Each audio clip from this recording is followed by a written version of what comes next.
आ जाओ जल्दी।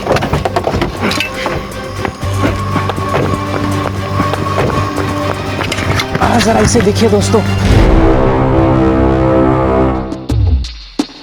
दुनिया में लगभग 3000 प्रजातियों के सांप पाए जाते हैं, कुछ खूबसूरत और कुछ खतरनाक। लेकिन आज मैं जिस सरीसृप को देखने निकला हूँ वो खूबसूरत भी है और खतरनाक भी। एक तरफ इसके काले रंग के शरीर पर बनी सफेद धारियां इसकी खूबसूरती को बढ़ावा देती है, वहीं दूसरी तरफ इसका न्यूरोटॉक्सिक जहर इसे खतरनाक बनाता है। ये है कॉमन क्रेट।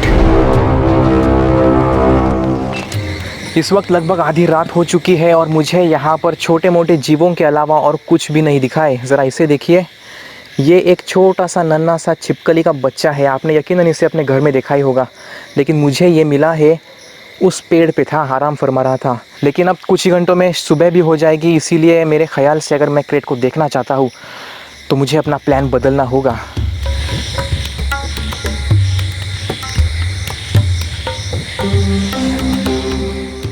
दुनिया में हर साल करोड़ों जानवर सड़क दुर्घटना का शिकार होते हैं। इसके दो मुख्य कारण हैं, जंगलों को काटती सड़कें और हवाई जहाज़ की गति से वाहन दौड़ाते लोग। इस वक्त मेरे पास भी एक कार है और सामने है लंबी सड़क, तो मैंने सोचा क्यों ना मैं भी इस सड़क पर वाहन दौड़ाऊं, लेकिन धीमी गति के साथ। और क्योंकि क्रेट एक निशाचर सरीसृप है, इसीलिए हो सकता है सड़क पर मेरी किस्मत साथ दे दे।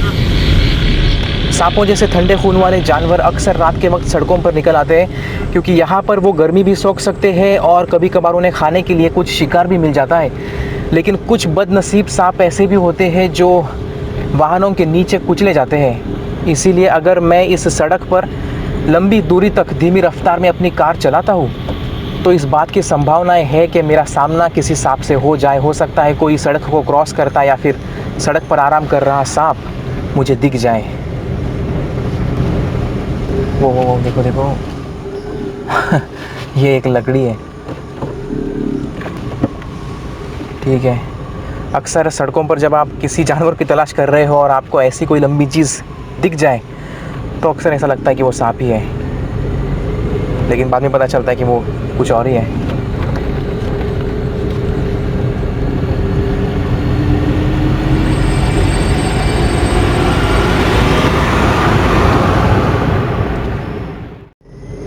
वो सांप है, सांप है, सांप है।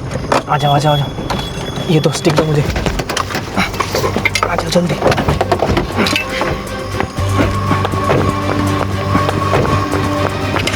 जरा इसे देखिए दोस्तों, क्या बात है। यही तो है वो खूबसूरत सा सांप जिसकी मैं बात कर रहा था, यानी कि कॉमन क्रेट।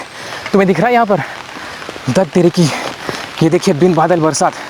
बिन बादल तो नहीं कह सकते, बादल तो है काफ़ी, लेकिन मुझे यहाँ पर यह सांप दिखाई दिया है और यहाँ पर गाड़ियाँ भी जाने लगी है। और यही तो सबसे अनलकी चीज़ होती है इन सांपों के लिए, क्योंकि ये रोड क्रॉस करने के लिए निकल आते हैं और इस तरह से वाहनों के नीचे कुचले जाते हैं। ज़रा देखिए तो इन महाशय को कितनी तेज़ी से चले गए। शायद उन भाई साहब ने मुझे भी नहीं देखा होगा यहाँ पर, तो इस सांप को क्या देखेंगे।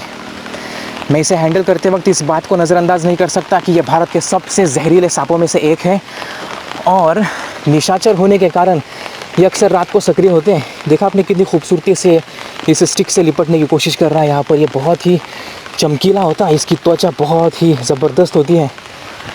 तेरे की बरसात भी अभी आनी थी और इसके काले रंग के शरीर पर बनी यह सफ़ेद रंग की धारियाँ इसकी खूबसूरती को बढ़ावा तो देती है, लेकिन ये बेहतरीन छलावरण का भी काम करती है और इसी वजह से रात के काले अंधेरे में आप इस सांप को देख नहीं पाएंगे।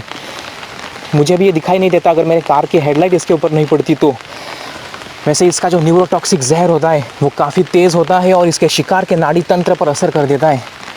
ये मेरे हाथ पर आने की कोशिश कर रहा है, अपनी ज़ुबान निकाल कर सूंघने की कोशिश कर रहा है कि आखिर क्या मैं किसी मुसीबत में फंस गया हूँ। नहीं मेरे दोस्त, मैं तुम्हें मुसीबत से बचाने के लिए तो आया हूँ। अगर मेरी जगह कोई और होता और वो फास्ट कार चला रहा होता तो शायद ये सांप अभी तक उसके टायर के नीचे कुचला जाता, लेकिन मैं धीरे था इसलिए मुझे ये दिख गया और जैसे ही इसने मुझे देखा ये तुरंत मुड़कर पीछे जाने की कोशिश करने लगा। लेकिन मैं इससे छोड़ूंगा वहाँ पर जहाँ पर ये जा रहा था। ये देखिए एक और मेरे पीछे से एक बाइक जा रही है शायद। इस वक्त काफ़ी रात हो चुकी है लेकिन फिर भी लोग यहाँ से गुजर रहे हैं। ये देखिए। हाँ, और कॉमन क्रेट की एक और ख़ास बात ये होती है कि ये ना सिर्फ चूहे मेंढकों को खाना पसंद करते हैं बल्कि ये दूसरे सांपों को भी खा जाते हैं। यहाँ तक कि कोबरा और वाइपर जैसे जहरीले सांपों को भी खाने में इन्हें कोई दिक्कत नहीं होती है, क्योंकि उनके जहर का कोई ख़ास इन पर असर जो नहीं होता। अब इससे पहले कि बारिश बहुत ज़्यादा बढ़ जाए और मैं भीग जाऊँ, मुझे इसे यहाँ पर आज़ाद करना होगा, उसके रास्ते पर उसे जाने देना होगा, क्योंकि भीगने पर तो इस सांप की मुश्किलें आसान हो जाएंगी, क्योंकि मेंढक इसे आसानी से मिल जाएंगे। दूसरे जीवों को, छिपकलियों को, गिरगिटों को ये बड़ी आसानी से,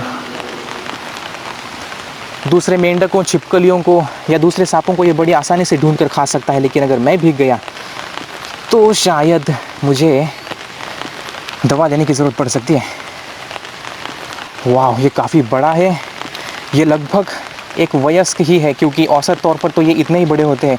हालांकि इससे भी बड़े हो सकते हैं अगर इन्हें अपनी ज़िंदगी किसी शिकारी के हाथों गंवानी ना पड़े तो, और अगर इन्हें अच्छा खासा खाने के लिए सामान मिल जाए, यानी कि उनका शिकार मिल जाए, तो ये इससे भी बड़े हो सकते हैं। लेकिन ये भी काफ़ी बड़ा है और इसे देखकर लग रहा है कि ये काफ़ी हट्टा कट्टा है, काफ़ी शांत स्वभाव का है।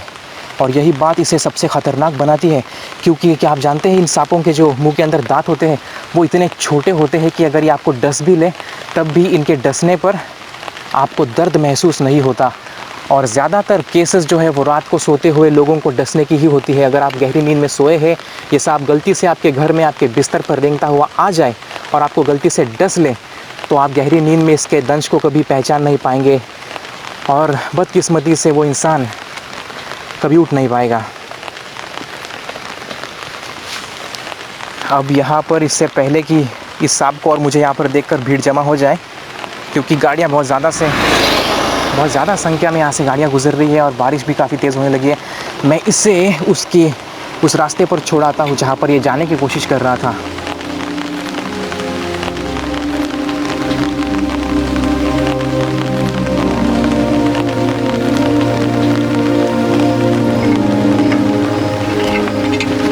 क्रेट को देखने के लिए सड़क पर कार चलाने की मेरी कोशिश अंधेरे में तीर चलाने जैसी थी।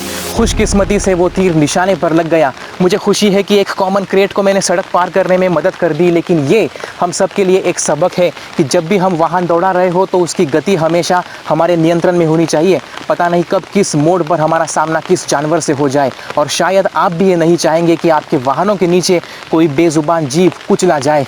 खैर, मुझे खुशी है कि मैंने कॉमन क्रेट को सड़क क्रॉस करने में मदद की, उसके नैसर्गिक परिवेश में देख सका। लेकिन अब मैं काफ़ी थक चुका हूँ और वक्त है मेरे इत्मीनान से घर पे जाने का। अपना कीमती समय देकर इस एपिसोड को देखने के लिए आप सभी का बहुत बहुत शुक्रिया। मेरा नाम है स्वप्निल खताल और मैं आपसे अगली बार मिलूँगा। Till then, see you next time.